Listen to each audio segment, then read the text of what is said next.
अस्सलाम वालेकुम जी, मैं हूं फहद शराजी। गुज़िश्ता 2 दिन से मैं सोशल मीडिया पे एक पोस्ट देख रहा हूं जो वायरल है। उसमें बताया जा रहा है कि जर्मनी के अंदर शान फूड के जो मसाले हैं उनको बैन कर दिया गया है। आपके जहन में भी सवाल आ रहा होगा, क्या वाकई जर्मनी में जहरीले मादे की बुनियाद पर शान फूड के मसालों को बैन कर दिया गया है? इस हवाले से मैंने भी काफी ज्यादा रिसर्च की और सोशल मीडिया पे, ट्विटर पे भी देखा कि पाकिस्तान के मारूफ सहाफी हामिद मीर ने भी एक ट्वीट किया जिसमें उन्होंने लिखा कि जर्मनी में शान फूड के मसालों को बैन कर दिया गया है। उन्होंने जिस बंदे का रीट्वीट किया उसने एक नोटिफिकेशन अटैच किया हुआ था। उस नोटिफिकेशन को जब मैंने देखा तो वो बेसिकली जर्मन लैंग्वेज में था और मैंने जब उसको कॉपी किया और उसको ट्रांसलेट करवाया तो पता चला कि ये बेसिकली बैन के हवाले से नहीं है बल्कि ये प्रोडक्ट रिकॉल के हवाले से है। और जर्मनी बेसिकली यूरोपीय यूनियन का हिस्सा है और यूरोपीय यूनियन में रोजाना की बुनियाद पर प्रोडक्ट्स को रिकॉल किया जा रहा होता है। रोजाना की बुनियाद पर हजारों प्रोडक्ट्स रिकॉल हो रही होती है, लेकिन ये सिलसिला जो है ये सिलसिला रोजाना की बुनियाद पर हो रहा था। इसी तनाजुर में जो जर्मनी में मौजूद आइडियल फूड ट्रेडर्स के नाम से एक कंपनी ऑपरेट कर रही है जो डिस्ट्रीब्यूशन कंपनी है। बेसिकली वो शान फूड के मसालों को, रेसिपीज को जर्मनी के अंदर डिस्ट्रीब्यूट करती है। कंपनी के जो मैनेजिंग डायरेक्टर इमरान अहमद ने ये नोटिफिकेशन जारी किया और उसमें लिखा था कि आपने कंज्यूमर के नाम और रिटेलर्स के नाम के वो जो कंपनी की 11 प्रोडक्ट्स हैं, मशहूर प्रोडक्ट्स जिनमें बीफ बिरयानी है, वेजिटेबल बिरयानी रेसिपीज है, या चिकन जलफ्रेजी है, चिकन हांडी है, करी पाउडर है और दीगर टोटल 11 प्रोडक्ट्स हैं। उनके हवाले से उन्होंने डिटेल्स भी शेयर की, उनका बैच नंबर भी दिया हुआ था और बेस्ट बिफोर डेट भी दी हुई थी। तो उन्होंने लिखा कि इन प्रोडक्ट्स का अगर आपके पास हैं, अगर रिटेलर्स को कहा और कंज्यूमर को कहा अगर आपके पास ये हैं तो आप अपने सप्लायर एंड को वापस कर दें, सप्लायर को वापस कर दें, क्योंकि इन प्रोडक्ट्स के अंदर एक जहरीला मादा जिसका नाम इथाइलिन ऑक्साइड है वो पाया जाता है। लिहाजा उन्होंने इस प्रोडक्ट रिकॉल के हवाले से यह नोटिफिकेशन जारी किया हुआ था और इसको कहा जा रहा है, पाकिस्तान में ये कहा जा रहा है कि ये बैन कर दिया गया। बेसिकली ये बैन के हवाले से नहीं था बल्कि प्रोडक्ट रिकॉल रोजाना की बुनियाद पर ये एक मामूल का हिस्सा है और ये प्रोडक्ट रिकॉल नोटिफिकेशन था। तो इस हवाले से मैं बताऊं कि जहरीला मादा जो है ये बेसिकली है क्या और जिसकी बुनियाद पर पूरी कंपनी के 11 प्रोडक्ट्स को रिकॉल करना पड़ा। बेसिकली ये जहरीला मादा जो है इथाइलिन ऑक्साइड है। ये फूड प्रोडक्ट्स में एज अ फ्यूमिगेटिंग एजेंट के तौर पर यूज होता है, जरासीम को मारने के लिए या पेस्ट को, इंसेक्ट्स को मारने के लिए यूज होता है। और इसके साथ साथ दूसरा काम जो होता है ये एज अ स्टरलाइजिंग एजेंट के तौर पर यूज होता है। और स्टरलाइजिंग एजेंट ये मेडिकल इक्विपमेंट जो होते हैं उनको वॉश करने के लिए, जरासीम से पाक करने के लिए इथाइलिन ऑक्साइड का इस्तेमाल किया जाता है। अगर मैं बात करूं इथाइलिन ऑक्साइड की जो सेफ्टी लेवल्स हैं या यूरोपीय यूनियन क्या कहती है, तो यूरोपीय यूनियन ने इस हवाले से स्ट्रिक्ट गाइडलाइंस दी हुई है और उन्होंने 1991 से ही इसको एज अ पेस्टिसाइड के तौर पर इस्तेमाल करने से रोक दिया हुआ है। तो उन्होंने फूड प्रोडक्ट्स के अंदर भी एक लिमिट बताई की हुई है, वो लिमिट है 0.1 मिलीग्राम पर केजी। मतलब 1 किलोग्राम फूड प्रोडक्ट के अंदर 0.1 मिलीग्राम होना चाहिए, इसकी सेफ्टी लिमिट दी हुई है।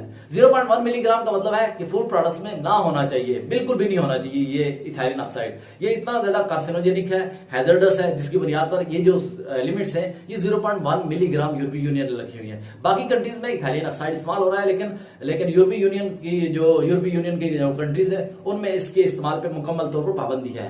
लिहाजा इसी इथाइलिन ऑक्साइड की बेस पे प्रोडक्ट रिकॉल हुई। तो ये जो इथाइलिन ऑक्साइड है कितना ज्यादा हैजर्डस है हमारी सेहत के लिए, तो इस वाले से मैंने जब डिटेल्स पढ़ी, रिसर्च की तो पता चला कि ये कार्सिनोजेनिक भी होता है, जीनोटॉक्सिक भी है। कार्सिनोजेनिक का मतलब है ये कैंसर काज करता है और जीनोटॉक्सिक का मतलब है जीन्स के लिए जहरीला है और हमारी जीन्स में ये म्यूटाजेनेसिस करता है, जिसके नतीजे में हमारी जीन्स की मार्फोलॉजी डिस्टर्ब होती है और एबनॉर्मलिटी का शिकार हो जाते हैं अगर हम कंज्यूम करेंगे इथाइलिन ऑक्साइड को। तो ये बेसिकली ये कार्सिनोजेनिक है, at the same time genotoxic भी है।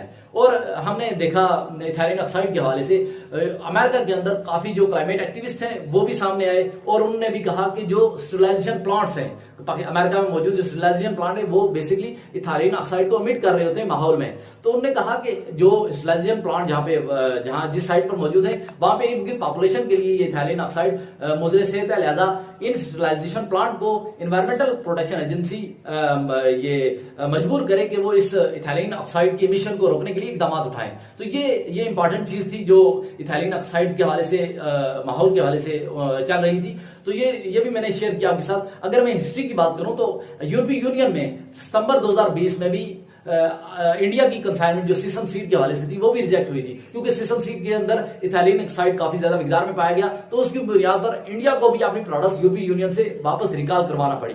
तो ये सिलसिला रोजाना की बुनियाद पर हो रहा होता है और रोजाना की बुनियाद पर प्रोडक्ट्स रिकॉल हो रही होती है। तो अगर पाकिस्तान की बात की जाए तो पाकिस्तान में भी क्या रेसिपीज में मौजूद है इथाइलिन ऑक्साइड, तो बेसिकली इस हवाले से नॉलेज जो मैंने रिसर्च किया तो कोई रिपोर्ट या किसी इदारे की रिपोर्ट अभी तक मुझे नजर नहीं आई।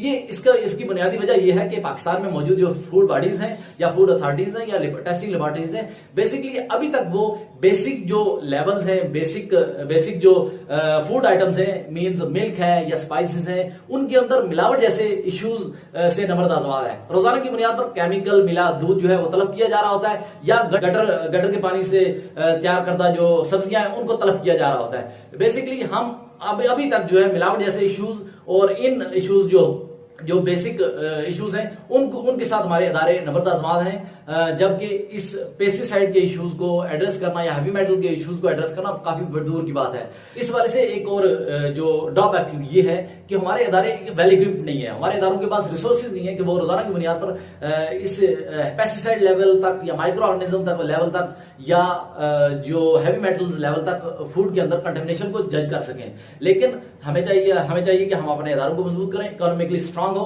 क्योंकि इकोनॉमिकली हम स्ट्रांग होंगे तो हमारे इदारे भी स्ट्रांग होंगे, हमारे इदारों को इक्विप्ड होंगे, वेल रिसोर्स होंगे, तो इस बुनियाद पर वो ज्यादा काम कर सकेंगे। तो ये एक इंपॉर्टेंट वीडियो थी। अगर आपको ये वीडियो अच्छी लगे या इंफॉर्मेटिव लगे तो आप अपने दोस्तों के साथ शेयर करें और सोशल मीडिया प्लेटफॉर्म को फॉलो करें, सब्सक्राइब करें और हमारे साथ जुड़े रहिए।